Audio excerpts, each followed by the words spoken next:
አንድ ወደ ከመውጣት በሰላም መለያየት ከፈለጋችሁ በሩ ልቀቁት። እንደዚህ ሆነ ነው የምትወጣው? አለ አራም ተረጋጋና፣ ግን ብታስብበት አሪፍ ነው። አይ ብታስብበት ግን አሪፍ ነው። ለኔ ቸው ማለቱ ይደርሳል፣ ግን ብታስብበት አሪፍ ነው። እሺ በቃ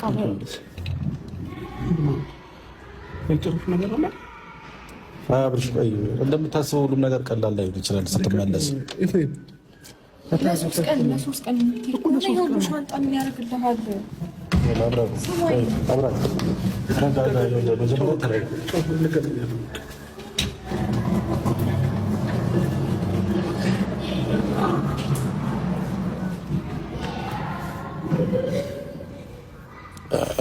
ሩቲ በቃ ተረጋጊ።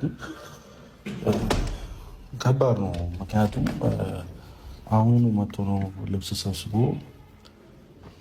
ሉሌንም ጨውሎ እሷንም ጨውሎ የወጣውና ይሄ ደግሞ ከባድ ነገር ነው። ምክንያቱም እዚህ ጋር ስለሱ የሚጨነቅ ስለሱ የሚያስብ ብዙ ሰው አለ እና ከነዛ ማሩ ደግሞ አንዱ ሩታ ነች እና ስለሱ በጣም ነው የምታስበው። ቢያንስ ለእሷ መናገር ነበረበት። የሚሄድበት ቦታኛ አይሂድ አልነበር